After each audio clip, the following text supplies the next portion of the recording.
Magandang araw po. Topic natin ngayon, paano papalakasin ang baga, paano lilinisin ang baga. Okay, mahirap tong topic, marami nagtatanong nito. Tamang-tama, itong last 2 months nagkaroon ako ng plema. Mahirap pala yung may plema, masakit dito sa dibdib. So, laging may konting plema, paano to ilalabas? Okay, pakita natin, Doc Lisa, lung disease. Anong gagawin natin? Paano lilinisin ang baga? Posible to. Okay? So, bakit nasisira yung baga? Unang-una, naninigarilyo. Pag naninigarilyo, sira talaga yung baga. Kakabutas-butas.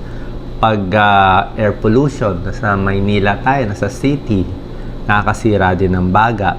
Naawa ko minsan sa mga traffic enforcer, nasa kalye, nagbebenta, mga vendors, nasisira baga. Mas maganda naka-mask. At yung mga may sakit, asthma, COPD, emphysema, pulmonya, tuberculosis, at lahat ng cystic fibrosis, yung mga sakit sa baga, kadalasan pang matagalan at meron ng sira yung baga. Lagi na silang may plema, lalo na sa smoker. So, ang problema nga, dahil may sira yung baga, lagi silang may plema. Minsan may infeksyon, may mikrobyo, may bakterya, minsan wala. So, makapal yung plema, thick, minsan dilaw, minsan green yung plema, minsan puti, nababarahan, masakit dito.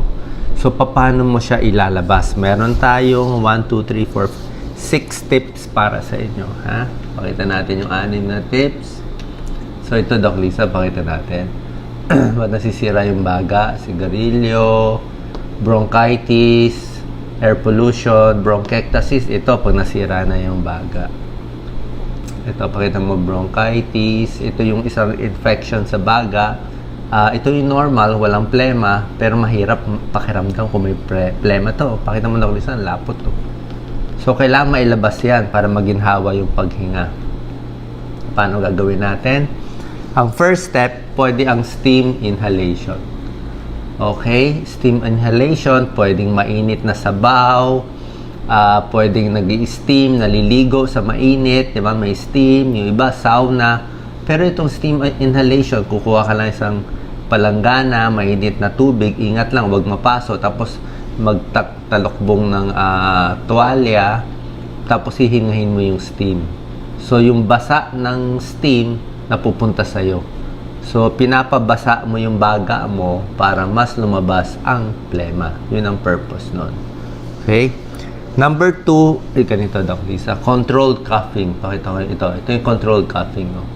Pakita mo, Doc Lisa, isa-isa. No? Nakaupo siya. Yung kamay niya nakapatong sa binti. Flat yung paa. Yung kamay nasa tiyan. Tapos sabay cough. Lumabas yung plema. Mas makakatulong to. Pakita to. Pag umuubo kasi, masama yung sobrang ubo. Diba tayo? Sarap umubo. Kahit ako, may konti akong plema ngayon eh. So, upo lang. Diretso lang. Paghinga, hinga sa ilong. Hinga sa ilong. Exhale sa bibig. Okay? Hinga sa ilong. Tapos, kamay na sa tiyan. Konting press lang pa. Ganun mo. 3. 3 lang. Ayaw mo isang sobrang lakas. Kasi pag isang sobrang lakas, mamaya dugo lumabas, may pumutok dyan. Pumutok sa baga, pumutok sa tiyan, sa pressure, di ba? Magkalus-lus ka pa. So, control coughing, ganyan, nakaside bago binababa 3 times. Ganyan. So, mas controlled para makontrol yung plema. So, yan ang second tip. Steam inhalation, number 1, 2, controlled coughing. Next tip, Doc Lisa, is, ito maganda to. Ito ginagawa ko ngayon. Postural drainage. Okay? Postural drainage, napapansin nyo yan, di ba? Pag nakahiga kayo sa gabi, pagising nyo, lalabas na yung plema eh. So, nandito kasi yung mga plema sa baga natin. May mga position. May nakaupo, may nakahiga, ito nakahiga, para ma-drain yung plema. Siguro 5 minutes ka nakahiga. Pakita mo to, Doc Lisa, 5 minutes nakaside sa kanan, 5 minutes nakaside sa kaliwa, para tumulo yung plema. Pinapatulo mo siya dito eh. Kasi nandito yung butas eh. Meron pa naka-flat sa tiyan. Yan, naka-flat to. So, yan ang mga posisyon. Okay? Si-simplify ko lang. Naka-flat, nakadapa. Pag nakadapa, mas maganda may konting unan sa tiyan. Kung kaya nyo, pero minsan mahirap to eh. Mas maganda sana, mas lumabas pa yung plema. 5 minutes. Okay? Tapos, pag nakatihaya, dapat nakataas naman yung puwet para bumaba din yung plema. Pag naka-side, pwede rin may unan para mas bumaksak yung plema. 5 minutes. Tapos to, 5 minutes. Ito yung pinakasimple. Dapa, tihaya, left side, right side. Yung 4 na lang pwede nyo gawin. Okay? Postural drainage. Ginagawa ko yan. Mamaya nga eh. Pero mahirap kung bagong kain eh. Para lang lumabas yung plema. Gusto mo lumabas yung plema kasi pa nasa loob yung plema, mahirap yung paghinga at baka magdami pa siya ng bakterya. Diba? Tapos habang nakahinga, ang hinga ng mga, let's say, 1:2 ang breathing. Ibig sabihin, pag hinga, mas konti. Mahihinga ka, bilang ka, let's say, ng 4, exhale mo 8. Hinga sa ilong, exhale sa bibig. Mas mahaba yung exhale. Mas konti yung hinga. Pero mas maganda deep breathing. Tapos, ito yung mga 3 tip, no? Ang 4th tip, ito Lisa, pinapalo-palo. Ano bunga ko? Chest clapping. Okay? Ganito po pag chest clap, ganito yung kamay, nakakap po. Ano? Nakakap daw. Huwag ganito. Pag ganito kasi masakit eh. Masakit. Masakit to eh. Masakit. Kaya cup. Tingnan mo yung tunog. Mas maganda yung tunog mo. So, ganito. Kinaklap dito sa dibdib. Bata o matanda. Kinaklap sa likod. Kinaklap sa harap. Pag bata, pwede mo pa idapa. Okay? So, i-chest clap mo. Mga 3 to 5 minutes. Si Doc Lisa tugaklap sa gano'ng kalakas. Mga ganito kalakas.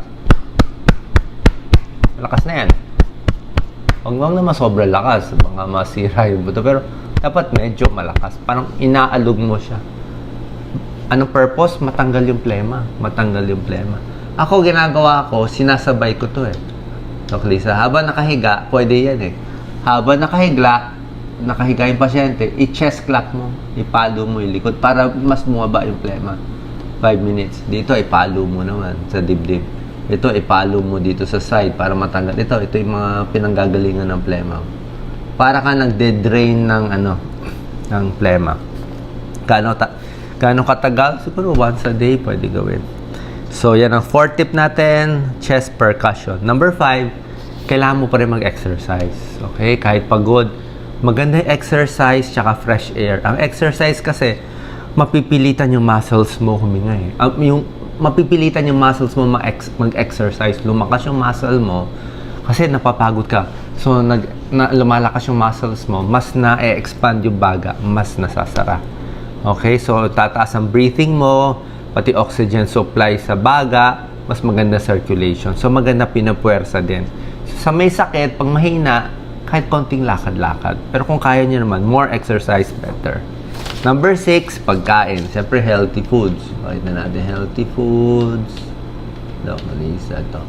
Ang pwedeng kainin, basta prutas, gulay, lahat naman healthy eh. Pero, ang pinakabagay sa baga, green tea daw, may tulong, may pag-aaral. Green tea.